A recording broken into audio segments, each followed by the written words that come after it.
Hello there. I'm so glad you're here. My name is Melissa Lemon with Sunrise Healing, and I'm just sharing a bunch of videos in the month of January to help you on your seasonal depression journey or to just help you feel more joy in the month of January. And I'm just so glad that you're on this journey with me. And today I wanted to share, I guess, my personal experience with depression and my some depression stories and a little bit about how I've overcome depression. So, um,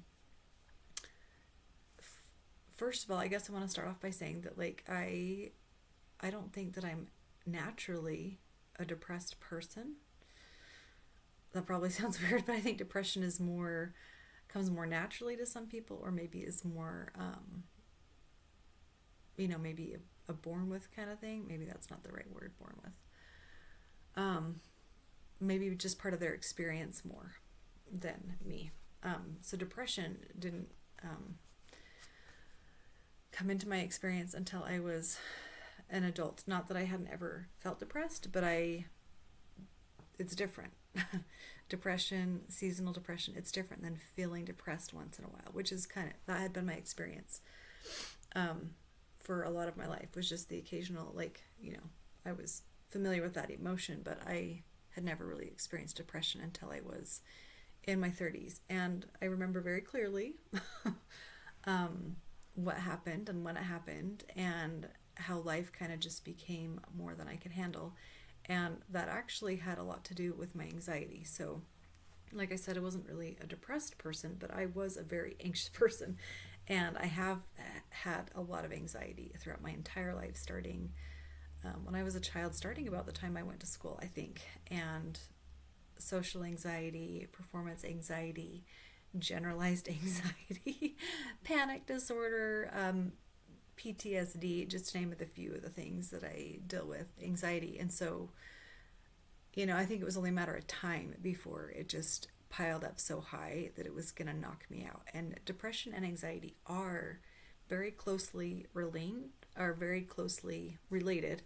And I think that's one of the reasons. Like, for me, that was my experience. The anxiety got so unbearable that it just kind of, you know, something happened, and it was the straw that broke the camel's back. And I remember standing in my living room one day. I was like walking from my room out to the kitchen, and I just stopped, and I was like, oh, this is what people feel like when they cut themselves. This is what people feel like when they commit suicide. Like, they feel this low. And I just remember having that experience and just understanding on a really deep level um, what it was to be depressed. And at that point in my life, it was hard to get up out of bed in the morning, and it was very sudden. It was a sudden impact, and for years, and it was about the time I started going to therapy again, that anxiety had piled up so high, and this one last thing, and it just was kind of the end for me. And I anyway, so the story in starting to overcome depression, I'm going to tell you about that same time. I don't know if it was like going to therapy, I just started to become more aware of things. Like, my awareness was increasing, and so I noticed that when I made my bed in the morning and when I opened my blinds in the morning, that I felt a little bit better. And so I just started this habit of, when I got up, I made my bed and I opened my blinds. And to this day, I still do that. I actually don't live in a place where I feel comfortable opening my bedroom blinds first thing in the morning, but I make my bed. And then one of the first things I do when I leave my bedroom is I open the blinds out in my living area and the kitchen, and I just let the light in. So I clean up a little bit and I let the light in a little bit. And those two things, I still do them to this day. They were the beginning of my journey of overcoming depression, because depression is overcomable. But it's interesting, I've been making these videos every single day, and every single day I've told you something to do. And it's so hard when we have depression to do things, because when we have depression, we don't want to do anything. We don't even want to get out of bed. Sometimes we don't even want to be alive anymore. And it's really hard to do things. And so that's the catch-22, I guess, is that's the key to overcoming depression, is doing the things. But there's no timeline. It, like, making my bed and letting the blinds, or opening the blinds, that was literally all I did for years, besides like going to therapy and things, but that was it. And, of course, as time went on, there were other things, exercising every day, or on a regular basis at least.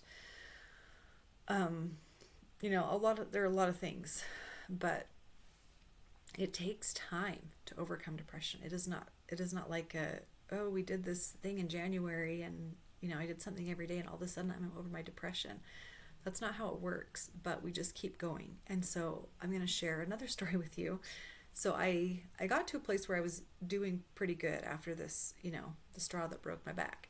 I got to a place where I was doing pretty good, and then something else happened and I was not okay again, and feeling very depressed again. And again, this went on for years, just this waking up, just feeling like, am I still here? Am I still doing this? I don't even want to be here. And waking up with that thought, first of all, I just want to say, I'm not doing these videos necessarily for people who are feeling suicidal, but I just wanted to add a quick thing about that, those passive suicidal thoughts of like, I don't want to be here anymore. The best way, in my opinion, to manage those is to not judge yourself for them. Let yourself have that thought and love yourself anyway, even though you feel like that. Because when we experience distress, I know that's a distressing thought to have, but when we experience shame and judgment on top of that, it just compounds everything. And so I kind of got to a point where I was like, yeah, I'm having that thought every morning, and it sucks to have that thought every morning. And I still love myself. And, I'm still trying, and I still am doing the work. And anyway, so I'm going to tell another story during this period of time. And it wasn't in the morning. It was actually in the middle of the day. And I was laying on my couch in my basement and just feeling like so down, and I was just feeling so depressed. And I remember just praying, and being like, please help me. I'm so sick of feeling like this. Like, please help me feel better. And the thought just came to me, like, of how many times Jesus healed somebody, and right afterward he said, or during, he said, rise up, take up your bed and walk. Like, he'd lift them up. And I just felt in that moment like, I have to get up. I have to get off of this couch and I have to move. And that is the key, I think, to overcoming depression, is movement. Moving, always moving toward that direction of overcoming it, recognizing that it might be really slow at times, but getting up and moving. So, maybe we wake up and we have that thought, I don't want to be here anymore, and we go back to bed and sleep for 3 more hours, but then we get up, we move, we still move, and make the bed, open the blinds, exercise, take a shower, all those things. Like, those are the important things in life. Those are the things, I think we have to do some great big thing in life, and we have to, be successful. We have to make a ton of money, or we have to be famous, or none of that matters. What matters is our own path of progression and our own movement. And those are the most important things, of just taking care of ourselves, getting the rest that we need, getting up, doing the things every day, connecting with God, making sure that connection is strong. A lot of the times, I think when we're feeling so depressed, that connection can really be, lagging. Like, it can be weak. And, working on that relationship, doing those things that we need to do to feel closer to God. Of course, those are things that are going to help us as well, because just knowing there's an all-powerful being in my corner helps me a ton. So those were the stories I wanted to share with you. There was one more thing I wanted to add, because it was always really important to me to not take a pharmaceutical drug for my depression. And that was just me. That's just me. Some people do, and some people, swear by it, and it works great for them, and that's fine. But for me, it was always really, really, really important that I do not do that. And so, when I was feeling so low, I really did just need some help. And so I researched more natural things, and so I did take St. John's wort for a couple of years, and it did help. And I weaned myself off of that. And I remember when I did wean myself off of that, this is what's interesting. When I weaned myself off of that supplement, that herb, it was a step back. It was like, well, I shouldn't say it was a step back, because it was kind of a step forward. Because I had to put the tools in my tool belt. I had to learn how to do it without that help, that crutch, really. And that's what I would call medicine for depression, is a crutch. And sometimes we need a crutch. Like if you break an ankle, if you break a leg or whatever, you might need a crutch to get around. But the goal eventually is to be able to walk again without the crutch. And so that's what all these invitations every day that I've been giving you in January, all of these ideas of movement and continuing on and doing the things to heal from depression, because it is possible to heal from depression. And I can tell you that from personal experience, because I really don't feel depressed anymore. I don't wake up with that thought anymore. I'm not saying something wouldn't happen someday and that would happen to me again, because it's possible. It's possible for everybody. And I think for somebody who had never experienced depression before, or for somebody who has never experienced depression before, having something happen to you that impacts you so much and that kind of leaves you in that place, that can be really terrifying and really difficult and troublesome. And so if that's you and you happen to come across this video, I just want to give you so much hope and encouragement that you will overcome this. It might not be easy, but you will overcome it.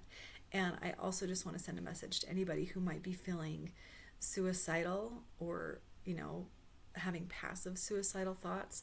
Passive suicidal thoughts are more of the like, I don't want to be here anymore, but there can also be active suicidal thoughts of like starting to think of plans, or like things like that. And if that's you, oh my gosh, I love you so much. I know how hard and distressing that is, and please don't hurt yourself. You are needed here, and you are loved, and you are valued, and you are worth. Your worth is infinite, and hold on to that hope. Keep getting up, keep breathing, keep taking your breaths, keep getting out of bed, keep moving your feet, or just take a nap if you need to. It's okay to rest when we're feeling so depressed. I think that's one of the messages our body is sending us when we feel that depressed, is that we need massive amounts of rest and emotional processing and mental processing, and that's going to take time, and that's okay. And I'm here to help you. If that's you and you're feeling suicidal, please reach out. Just send me an email. I'd love to hear from you. My email address is sunriseenergyhealing@protonmail.com. Please reach out to somebody safe, and just know that you're loved. And thank you for listening to my story about depression. I'm not sure when I'm going to post this, so I don't know what date it is, but I just wanted to share that with you this month, and just share that message of hope. And there's so much hope. And I just feel like I need to include this for those of you who have anxiety. Maybe you haven't had that smack you down thing that that causes that really deep depression before. But I know how distressing anxiety, living with massive amounts of anxiety, can be as well. And I just want to give you hope as well. There is hope. Someday I'll share my anxiety story. And anxiety for me, that's something I still kind of deal with on a regular basis. That anxiety, but man, I've learned how to manage it really well. And so much love and hope and encouragement. And I'm just so glad that you watched. And thank you for watching. Thank you for being here. I hope you have a wonderful day, whatever day it is. And wherever you are in your depression journey, wherever you are in January, wherever you are in your life, just know that you're loved and that you're valued and that I'm glad you're here. And thank you so much for watching, and we'll talk to you again soon. Bye.